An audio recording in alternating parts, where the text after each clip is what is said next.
Sam, welcome to TimeFree. Thank you for taking the time to join us today. TimeFree was created as a resource for moms who also want to work and earn money, but also to navigate the journey of being a mom and a professional. So you have a very interesting story. Thank you for joining us. Can you give us an intro into who you are and what you do? Yeah. Hi, Michelle. Thank you for having me on your podcast. It's really exciting to be here. I am Sam. I have worked in the heritage industry in England for about 16 years.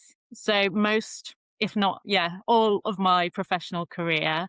I was a curator of historic buildings. So it's really niche, really niche. Very few of those jobs in the country. I studied history at undergrad, worked my way into the organisation. So I joined the organisation quite young and in an admin role, so in kind of a minimum wage job, and worked my way up the ladder, training as I went until I was in the curatorial team about 10 years ago. And that's where I was until about 6 weeks ago. And I'm sure we'll come on to that.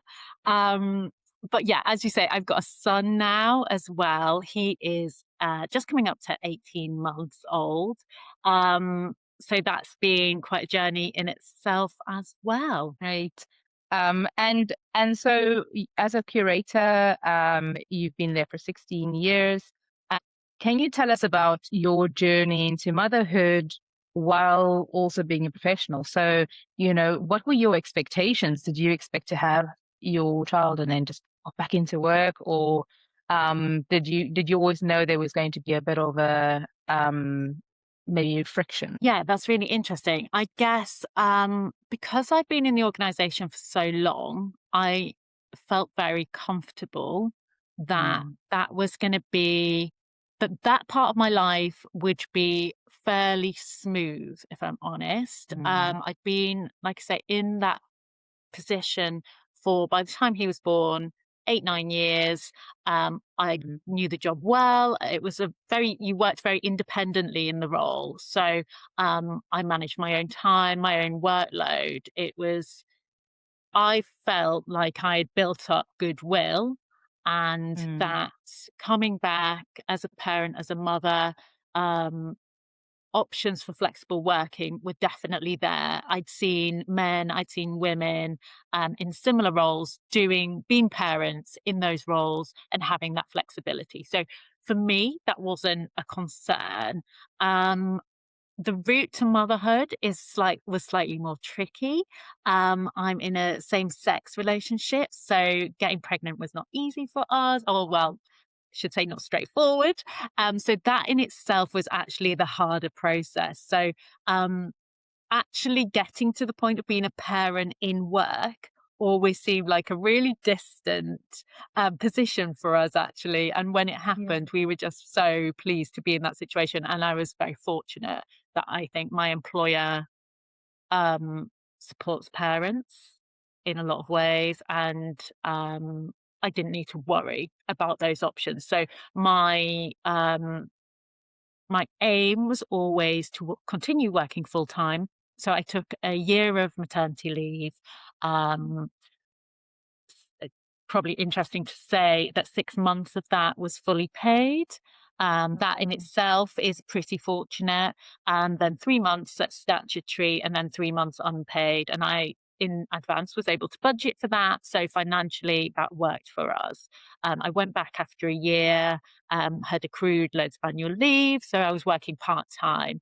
Um, the twist, I guess, for me is that on returning from mat leave, I was straight into a redundancy situation, into a full organisational restructure. So actually, I wasn't going to be returning to the position that I'd left in a way. The organisation was going to be making huge changes.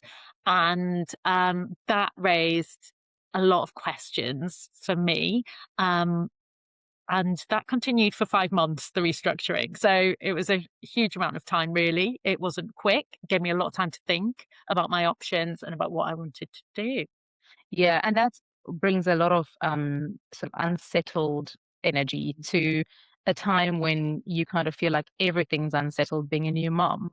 Mm. So that must have been quite a difficult process.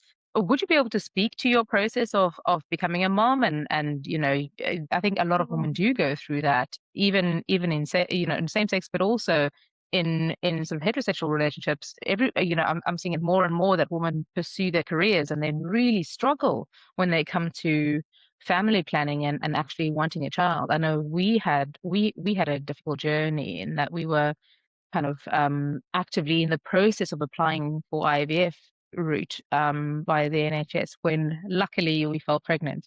So it was kind of taking the pressure off ourselves eventually that led to that eventuality. But would you be open to speaking a bit about that journey? Yeah, of course. And yeah, I totally agree that fertility challenges, fertility journeys are actually so common and almost a universal conversation these days, different Yeah. for all the different options. So we started thinking about it around 2018, 2019, so quite some time ago. We applied to the NHS. We're very fortunate in this area that we live in, that there were free options available to us for getting pregnant. So IUI and IVF, both options available. I can't quite remember the specifics. I think it was maybe 6 cycles of IUI and 2 cycles of IVF. I mean, given that it is a postcode lottery for this type of Yeah. service across the UK, we're hugely fortunate in this area. So it just took time. It just took Yeah. time to get through that process. COVID hit, of course, and Yeah. whilst it kind of wasn't directly affected by COVID necessarily, I think it slowed the process in some ways for us personally, maybe. Um, yeah, so finding your donor, going through all the tests, it just takes time and weeks. Weeks turn into months, turn into years, and you find yourself, as I did, nearly 40 actually when I had him. So it took a long time for us, but Yeah. it happened, and we're so grateful that we've got our son. And yeah, it's not an easy process, and I mean it's easy to gloss over now, definitely, particularly with the benefit of hindsight and the benefit of actually having got our son and him being a lovely Yeah. healthy little boy.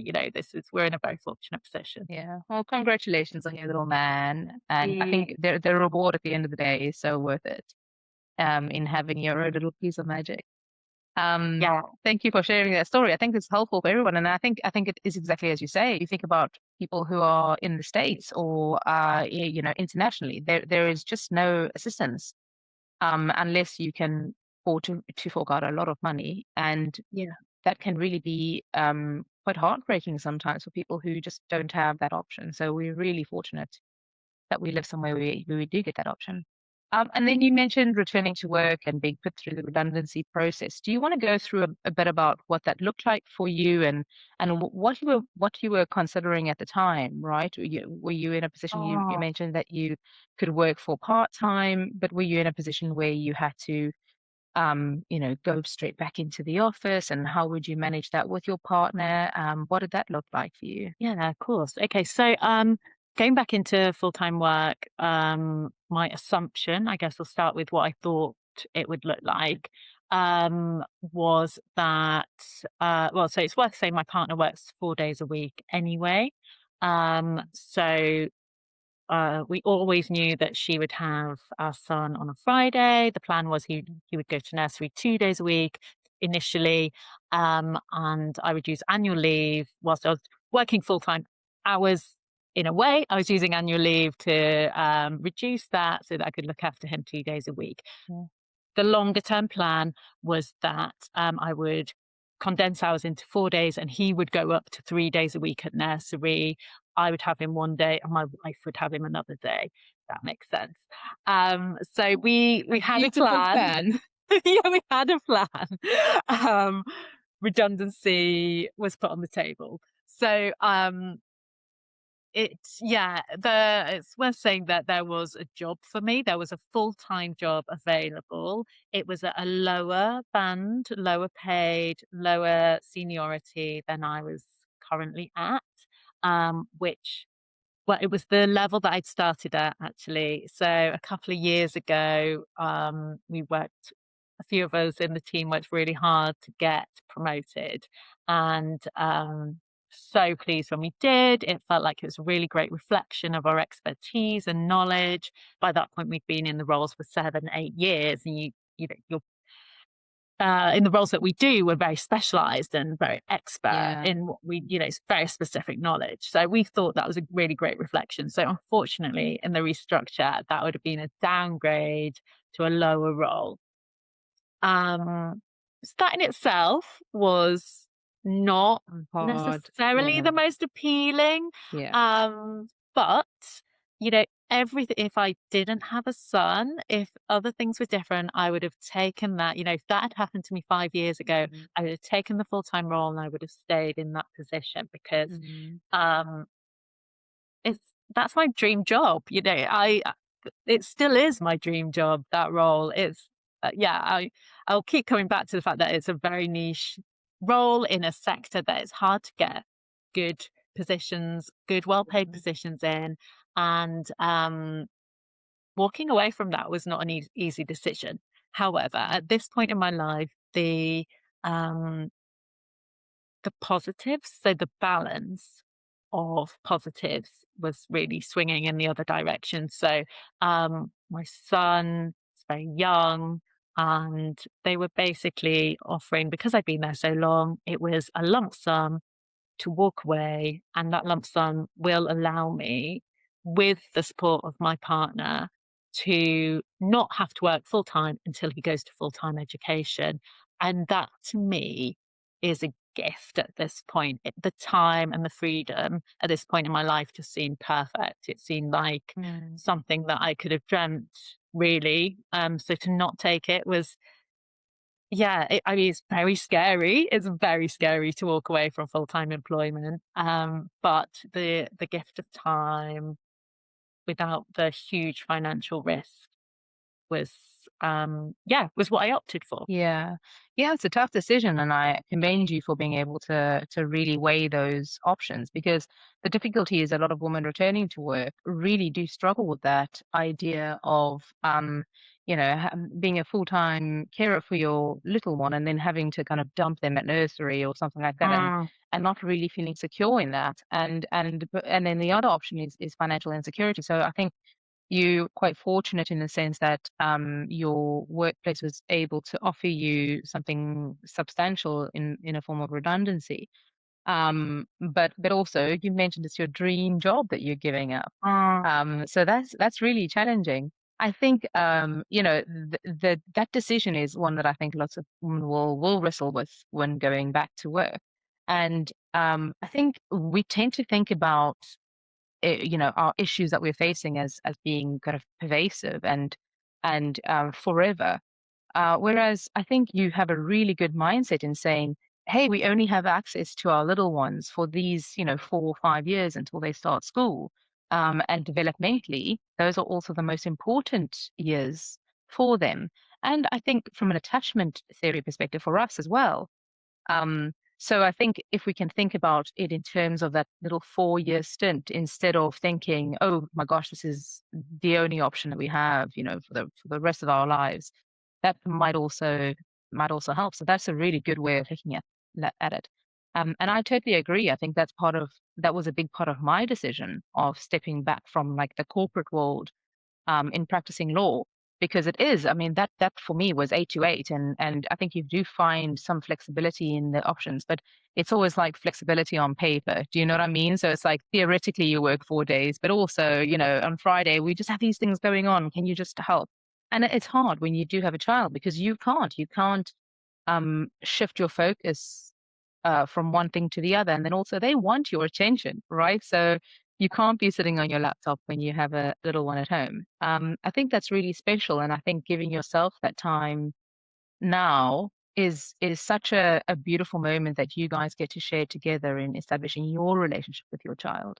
How have you found that though? So when did this actually happen, and how much time have you had, and what have you found so far? So it happened 8 weeks ago. So it's still very, very fresh. It almost still feels like a holiday, I'll be honest. Yeah. Extended holiday.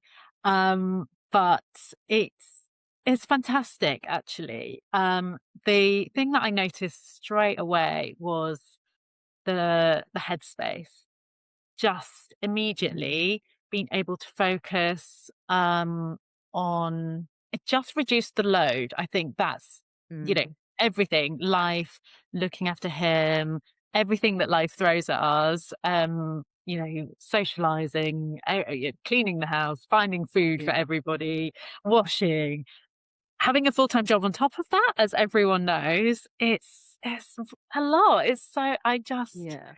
we don't have family locally either. So, things I think you were sort of saying then, things like nursery pickup, um, these little children, they need us. They need us to be there, just both emotionally and literally physically. We needed at least one of us to be available to take him to nursery, to pick him up. If he was sick, one of us needs to be able to do that. So the decision was made as a family as well. It was made Yeah. holistically, to give us some space. And I found that happened immediately. That was amazing. That was a real benefit. But on the flip side, because it's still so early, financially, it's still okay because we've planned for this, and, I'm still waiting on that lump sum, so that's due in kind of this week. So it's still all good, these Yeah. Yeah. I'm not being hit by any of the negatives yet. Um, but I know they're gonna come. And yes, choosing to not work in a formal employed stay is interesting because it is a huge part of your identity as well. So I would still probably still describe myself as a curator. I think it's going to take a long time to not feel like that. I've got plans to do freelance work. So to work as a freelance historian, writer, I've been publishing some articles kind of on the side, with Hampshire Life, Sussex Life, local publications. And that's a really interesting new career option for me, and Mm. something that I've always wanted to explore, but it's not financially that lucrative. Yeah. If I Yeah. was the main breadwinner, that would not be enough. It wouldn't, I've got the luxury at the moment Yeah. to be able to kind of tinker around with these creative, I don't want to say hobbies, because it feels like I want it to be more. I want it to be the next Mm. career option for me. But I know that I'm very fortunate. I've got this kind of space to think, and that's the plan at the moment. I think it'd be really interesting to revisit this question in a year's time, Yeah. when being unemployed or freelance, whichever way you want to look at it, has become a bit more of my identity and my way of life. That will be really interesting. Yeah. Yeah, and I think that's a really a good point, because I think, you don't it's not that you can't go back to full-time employment in future. Yeah. Um, but I think exploring all the options to you in the interim is really exciting, and I don't think you should refer to it as a hobby. That's a project. Do you know what I mean? You're Yeah. able to do something now that you have a bit of headspace. And I think that sometimes that clarity does create a little bit of a springboard for you to do something different. So I think, going into it anew you might feel a bit out of your depth, and you might feel like maybe financially it's not worth it. But actually, that's something you can look back on in 10 years' time and say, "Ah, that was a fantastic decision," because that's what we are trying to do. That's what I'm trying to do here. I'm trying to create time freedom for myself. That doesn't mean I never work or never do anything, but it creates a bit of space for me to be able to say, hey, I want to spend time with my child, and I want to Mm. build a relationship with him. And I think that it's something that's really consciously done. But it's difficult because you have a child and then you think, oh, I'll just be the same person and I'll just do the same things. And then you realize, no, no, everything changes. I'm Yeah. different. What I want is different. My priorities are focused, streamlined. And it brings meaning. And then you think about kind of 10 years and 20 years time, we will only have that set amount of time with them. And then what happens when, like you say, there is school inset days or they're feeling ill Mm, or they have a soccer game or something's going on, and you want to spend time with them and be there for them, present. But you have to ask the boss if you yeah, can please be there for your child. And I think, and that's so, it's such a silly position for us to put ourselves in, especially when we are valuable and what we have to offer the world is valuable. And so that's the whole point of this project. You know, when I yeah, thought I'm going to start a podcast, I was like, who am I to start a podcast? What am I doing? This is sucks. I'm terrible. I sound crazy. I look crazy. You know, you just all these kind of negative voices come up and you think, who am I to be doing this? But actually, there comes a point as well where we have to decide what life do we want and what life do we yeah. want to create for our children.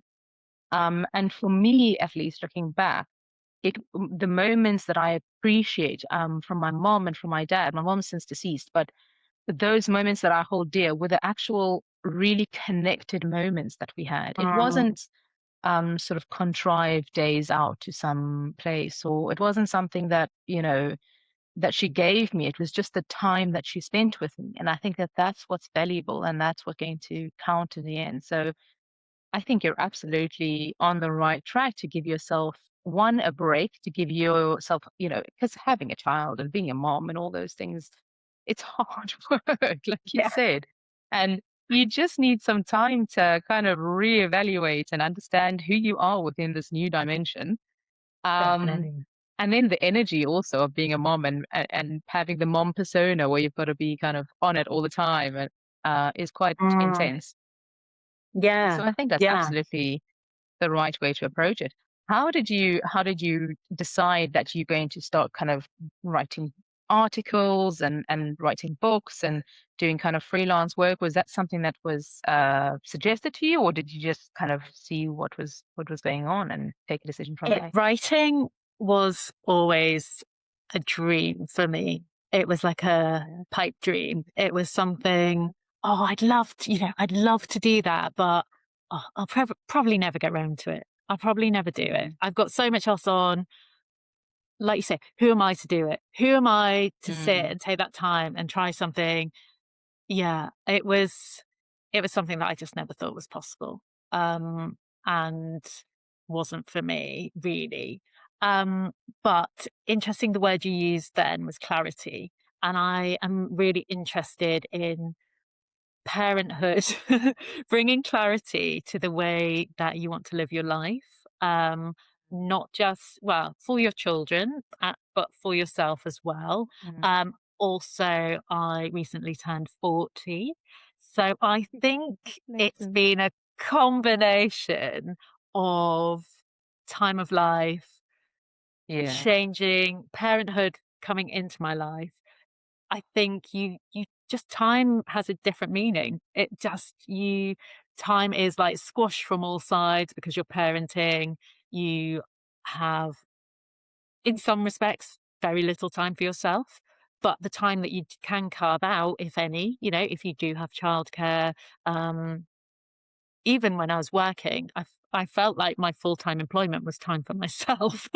That time, it felt, because I was away from my Yeah. child, it felt like this is something for me, even though it was actually for my employer. But carving out time for yourself, you suddenly just want to use it to the best of whatever that looks like for you. If Yeah. it's reading a book, if it's going for a walk, if it's just sitting and having a cup of tea, if it's writing an article or doing something new for your career, all of a sudden, I just personally, I had this real drive and desire to use the time I had available to the best possible effect and to have huge impact in the best possible way I could. And I still feel like that. And I think if I was still in employment, I would still feel like that. Mm. It's just I've taken this time to be not employed by an employer, to be freelance, Mm. which has given me greater opportunity to Yeah. use my time in that way. So it's a really interesting mix of parenthood, big birthday. Yeah, Yeah. it's clarity of purpose. All of those things is, yeah, really interesting. It's interesting that you mentioned that. I'm turning 40 next month, and I Okay. absolutely feel that. I feel there's kind of this process of letting go of Yeah. expectations that I thought were mine, but weren't actually mine, and expectations around how the world sees me, and concerns around how things should be. It's really quite cool. I mean, it's terrifying to be honest, but it's quite cool to see myself become a different person. I think that's what's been Yeah. really interesting, is kind of this moment that I've given myself has been just a self-discovery and understanding who I am as a mom, but also who I am becoming as a person. Mm, And I think that, that evolves over time. And I think, by the age of 50, will be someone completely different. But what I find so interesting is actually taking that bit of space, a bit of step back, which makes you feel a little bit like you've been left behind, especially in today's world where everyone's achieving and everyone's doing these things, and you see your peers or colleagues doing these amazing things or doing something different, and you think, oh, am I getting left behind? But actually, I think there's so much power in taking that step back, because I think at the time I also didn't realize that I was really struggling with burnout. And I feel that, especially in the legal field, you kind of take burnout as just the way it is. It's just kind of how we operate yeah. on this level of sort of productivity that's just expected at a consistent basis, having the quality and the efficiency just as a standard. And the difficulty in that is that you don't realize that you're in that place. So actually taking the step back and realizing that's where I was, and cultivating some energy around what I do, and rediscovering almost what I do in a different light. And I think just as you were speaking there, I got the sense that you're finding your love again for what you're doing. You're finding this Mm, energy again, and it's kind of created again from this place of peace and taking some time out. So I think that that's really cool, and I think that will give you an option going forward to pursue, even if it isn't in an employed role. It could look completely different to what you think it is today. Like for example, this podcast, it could look completely different in 10 years to what it looks like now. And I might look back and cringe and say, oh my God, this is terrible. But actually, I think it's a journey, right? Everything's a journey, and we're going to get a little bit better, hopefully, every single day if we just yeah. keep trying, keep changing, and keep growing. So I think that's really special. Yeah. And so looking back now, I know it's only been 8 weeks, but looking back, do you think that the sort of decisions taken to date, um, were the right decisions? Do you sometimes regret and think, oh, it would actually be nice to be in full-time employment where I have, life insurance, healthcare, or whatever it is that the job brought? Because sometimes I do feel like, oh man, I'd like to be paid to be on holiday. I'd like to be paid if I'm having a Yeah. sick day. Um, but that's just, yeah, not the case when you work for Mm. yourself, or when No, really interesting.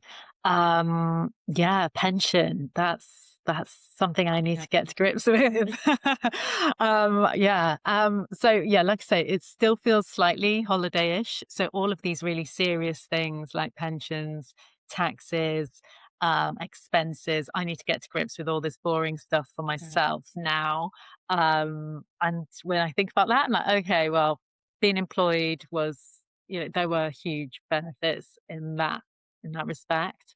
I also I had a really my first week of freelance work, I was quite sick, but I had lined up a couple of really great meetings, great opportunities, and basically had to just get on and do it. I mean, this was a real hard lesson in working for yourself, essentially. Mm, I'd made the opportunities, I needed to do it. There was no phoning in, getting someone mm, to cover. I had to do it. And that was, yeah, the first big yeah. lesson, I think. So, I'm sure I actually, yeah, I think going back to employment will be for me at some point. And even Mm, now, if the right opportunity came up that was the right hours. I don't want to go into full-time employment now. I Mm, couldn't do that in the way that we've set up our lives now, with my son being in childcare. We only want him to be there mm, 2 days a week. That's all that's available currently. So we need to be able to manage that. But if there was a part-time role that came up that would work, then that is something I would definitely consider. But I think the interesting point is that I am making choices for myself so that I can explore my own kind of creativity and ambitions and purpose. And I think kind of stopped doing that in my previous role. I'd been there for a while. Um, and yeah, I think rediscovering the love, like you say, is definitely going to be a positive of this, because the choices I'm having to make hard choices about what I do. You know, no one's telling me I'm working on this project. yeah, Everything is a choice now for myself. So that is exciting, but it's all terrifying, really. If I think about it too hard, not being in employment, I feel like I've jumped out I've stepped off the ladder. That's what it feels like, yeah, definitely. And that is really scary. But yeah. um, hopefully, it feels like a risk that I hope will pay off. If I end up the day that my son goes back to the day my son starts school, if I just end up straight back in full time employment, just still see that as a success. You know, I'll have had this Mm. time. I'll have been able to spend the time with him, but also do some stuff for myself. And even if that's not financially that beneficial, you know, I've got the space at the moment to be able to take that opportunity, and I'm so grateful for that. So, Yeah, absolutely. I think you mentioned around nursery and availability. When I was going yeah. back to full-time work, it was just after COVID, and obviously we'd had I think three nurseries shut down in the area, and availability just wasn't there, and you find yourself in this position where you have to make a decision of who you're leaving your children with. So I think being really open about that and prepared for whatever might come. We're also in the same position where we don't have family who stays nearby who can help out with childcare. So I think that's another thing that you've got to kind of think about when you're thinking about, will you work and those kinds of things. Um, I wanted to ask you, how do you give yourself some Sam time? So motherhood takes up a lot of time. House, you mentioned house chores as well, Mhm. cleaning, laundry, all these things that we don't think about that take up so much time. Um, and even though, like in my example, my partner does a lot of work, we definitely share bedtimes, and he does a lot of the kind of house stuff as well. It's definitely not even because he's at work, all the time. And I'm not. So I also feel really bad if he has to do a load of laundry because I'm right Mhm. here, right? So I think, how do you manage that? How do you build up and carve out some Sam time so that you have some sanity as well? Yeah, well, it's a really good question. I think it's still something we're negotiating. Um, I think we have a really good balance. My partner works 4 days, as I said, but long Mm, days. Works in London a couple of days a week, but works from home another couple of days. So that for us also is a huge help. Just working from home. Just that time around work is our time instead of commuting time and things like that. So that's really helpful. And I think we balance housework and house admin and the mental load, really well in that way. I think it's really well shared. I think taking this step out of employment, full time employment for me means that the discussion that we had before that was that I would be able to take a little bit more of the load. That mm, actually, as a family, that this change would work for us as a family. It would take some pressure off her and off me, whilst also moving the load around. So I think it's something we're still negotiating. We're still working through how that's going to work, but not being in full time employment for me is taking a whole load off the family unit. Um, mm, and yeah, like I was saying, like practicalities that just, yeah, nursery, childcare, housework, all of these things. everyone has them, but they are something that needs to be really built into your time, and they are a pressure. So I think we have made this decision with that in mind. Um, so hopefully that's going to work for us sometime. I think that's an interesting one. I'm not sure I fully have got that, in focus, what that looks like, because at the moment, it probably for me is doing my freelance work. Actually, the Yeah. work is the time for me. And that's fine at the moment because it's all the stuff I enjoy. I'm getting to explore new things creatively. Um, Without that financial pressure. So it's actually a really enjoyable activity for me. So at the moment, that feels like me time. Whether that'll continue as it becomes more of a job and more of Yeah. something that has, there are deadlines, there are things that have to be Mm. done. Even as a freelancer, it's going to become work and it's going to become routine. That'll be really interesting. I did start running about 6 months ago. So I used to run in my 30s. I did kind of half marathons. So I used to run really regularly. And I've always found that that's a great thing for me. It gets me out of the house. And on a very practical note, I'm not parenting when I'm running. I'm out of the house. Um, Running might not sound like everyone's idea of fun, and I get that completely, but you're not parenting at that time. So it is a break. You can listen to a podcast, all of those things. So that for me actually is time for me too. So um yeah, that's how I'm balancing it at the moment. And we'll see how that continues to evolve. Amazing. I mean, a previous guest on the podcast also said just about the physical element. So like doing something physical for herself has been Mm, game changing, sort of for her own mental health and physical health. And I think that that is absolutely true. It's hard to build in that time for you to just sort of decompress. And you said you mentioned the not parenting part. I think that was really, that was really apt because you spend a lot of time parenting, even when you're not physically parenting, you're thinking about, what to do and say in certain scenarios, and how you want to parent, at least if you try to parent as consciously as you can. So that it's a big mental load, and absolutely takes yeah, time and energy. absolutely. And Yeah. yeah, so for you, what does time freedom look like? What would you Well, ideally like your life to look like, the structure? I've been thinking about this so much because taking redundancy, this is the opportunity for me to build it. I mean, what an opportunity. So I think, yeah, realistically, we all have responsibilities, even people who have support. So parenting has to be built into my time freedom.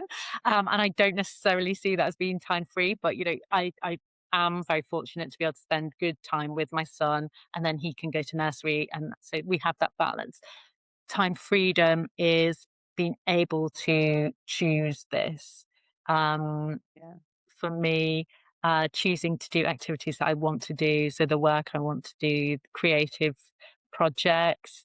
Um, yeah, I'm going to be figuring it out and finding out what it actually looks like. But this is it, the freelancing, the opportunity to do something different, even if it's just for a relatively short period in my life, and in my son's life, actually. Um, Financially, we've budgeted for 18 months from now. So the freedom I've got works on a financial level for 18 months.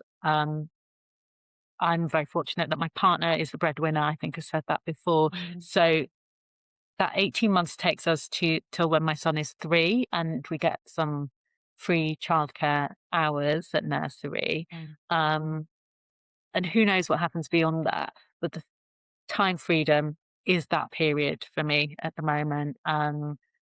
Mondays and Wednesdays when he's in nursery, those are my time, and I get to do the things that I want to do in those. And I'm going to see what that looks like. I'm going to take the opportunities that come up, and that is the freedom. That's the joy, isn't it? Being able to look for opportunities, take them, make them happen for yourself as well. Yeah. So yeah, that's the freedom and that's the excitement at the moment. Amazing. Absolutely. I think you really hit the nail on the head with just kind of creating those pockets of for yourself. And I think that's where growth happens is where you kind of take that bit of time to reflect and process and give yourself the time to figure out who I am. So that's really great. What strikes me with our conversation is how at peace you are with your decision. And from what I've heard, um, it seems that you really put effort into budgeting and creating these processes. I think that would bring some of that peace because I think a lot of what I see with women who are faced with the decision of taking a redundancy from employment, especially if you've been there for a long time, and 16 years is a very long time, is that you don't have this control anymore, and the lack of that sense of control and structure and safety around your career or job or finances. Um, even if being employed isn't necessarily safe Mm. anymore, as we've seen with the way the markets are going and the economies are devolving at the moment. But there seems to be this kind of panic if you're proposed with a redundancy to say, in this moment of my greatest need of that security, I've got to make a decision to give that all up. And I think that can be quite difficult and scary. But seem to have a real sense of peace and calm about when you speak about it, which I don't know if that's just your personality shining through, or if that's because you've put in place these processes. And if you have, can you speak about a little bit about how you've done that? So you seem to have put in a budget, Mm. and that gives you a sense of peace. Are there any other processes that you've put in place that, and speak about your budget as well, please. But what can people do when they're faced with that question? Because it is a big decision and it has implications on your life moving forward as well. Yeah, absolutely. I have always been a budgeter. I am slightly obsessive about budgeting many years ago, and I don't do it quite so much anymore, but I used to really track everything I spent. I was obsessive about it. um so I can be quite frugal in some ways, and I quite like the challenge of that sometimes, but that is coming from a place of um being having that as an option. It's not Mm, something that's been forced on me, and I completely mm, get that as a place of privilege. But I've always been quite careful in a lot of ways. So I like a plan. I like to plan what I'm doing. I like to plan my time, and I like to plan our finances. So just knowing where we are with that gives me peace, if you want to put it that way. Um, and yeah, knowing that we can manage it and can control it, um, means that we have a plan in place. And yet we're yeah, huge privilege in that we're able to do this and we have the resources and the finances to put this in place, but equally we're making sure we manage it in the way that allows us to do it for not necessarily the longest term, because we could be more frugal, and then I could say, well, actually I don't need to work for 4 years rather than 3. mm, It could be pushed out that way, or we could say, well, actually, I need to bring in X amount of money. I need to go and get a part-time job and do that. But that's not the way we're doing it. We've planned it in a way that gives us the best balance of control and use of resources. So that does give me a lot of peace because I like a plan and yeah, I like a budget. absolutely. Yeah, so I am very at peace with it. I think, as I said before, I think I there were things I've always wanted to do with my life, and this has been the dream opportunity at the right time. And I appreciate completely that it could have been something totally different. Coming back from maternity leave to a redundancy situation is unsettling, and it does make you question a lot of things. That period of maternity leave was completely outside of my employment, completely outside of my identity as a curator, all of those things, all of those achievements, all of those, yeah, you have to think about things totally differently. It's a totally different job. It's just in a very basic way. Um, and a lot of new learning and everything. So actually having that to go back to was probably really important to me. So knowing that I would go back to the same job, I'd be able to slot back into something that was very familiar, that I knew I could kind of excel in, was important. Um, but on the flip side, I've been able to say, actually, also, I'm now comfortable with stepping away from that and Mm. taking a new route. And yeah, I don't know if that's an age thing, a parent thing, a time of life thing. Um, but for me, the opportunity was greater. The benefit of the opportunity was greater than the unsettling stress. And don't get me wrong, all of that was there too. But it was the right thing for me at the right time on balance. Absolutely. I think that's a really sensible way to approach it. I think it's also very helpful to keep that perspective to say, this is just a for now solution and there Yeah. are going to be options down the road. And I think when we're in that panic state where we are faced with this decision and say, for example, you don't quite have, say, the payout that would actually facilitate you being able to survive for a few years, or you put in a position where it's quite sort of a difficult return to work, or you're not being facilitated or supported in the ways that you need, on that return. I think you can get into this panic state where it's hard and you lose that perspective.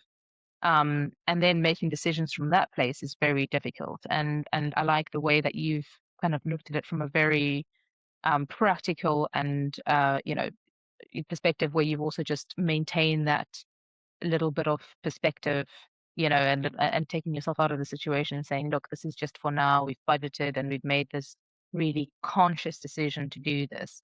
Not a lot of people, I think, get the opportunity to do that because, sometimes the redundancy situation is just redundancy and you don't really get the Yeah. decision of, do you want to stay in another role? Um, but I think ultimately from what I'm hearing from you, it was absolutely a considered decision and potentially the right decision going forward, because you can always step up and go forward. So that's really Yeah. exciting. It's yeah, right decision for me at the right time. I think I'd always wanted to explore new things and someone offered me the opportunity to do it, so I took it, Yeah. because I could. And you don't know what's going to happen in future. You mentioned earlier, let's chat in a year's time and see what happens. And Yeah. you might feel completely differently in a year's time. I mean, some of the opportunities that you're working on today might really bear fruit in a year's time. And you might think, oh, wow, actually, this is something I can pursue that will give me kind of the longevity of the time freedom I'm looking for, right? So being able to make your own decisions on your own time frames and that kind of thing. So we don't know what that will be. We'll have to have a conversation in a year's time. Yeah. Well, thank you so much. I think your insight has been amazing today, Sam. Is there anything else you want to leave us with, or little nugget of insight that you've received from this conversation today? Thank you for inviting me to speak to you because it's been great to talk about this actually, and to and words like clarity, privilege. I think it's been useful to talk about it, and I do think it'd be really interesting to come back in a year's time because yeah, being able to continue this journey would be kind of what Mm. success would look like for me from this position. Actually, in a year's time, I might say, doing taxes, not having a pension is not for me anymore. And I've re entered the world of employment. Who knows? So I'll be really interested to return to that in a year. Amazing. Thanks, Sam. Thank Bye. you.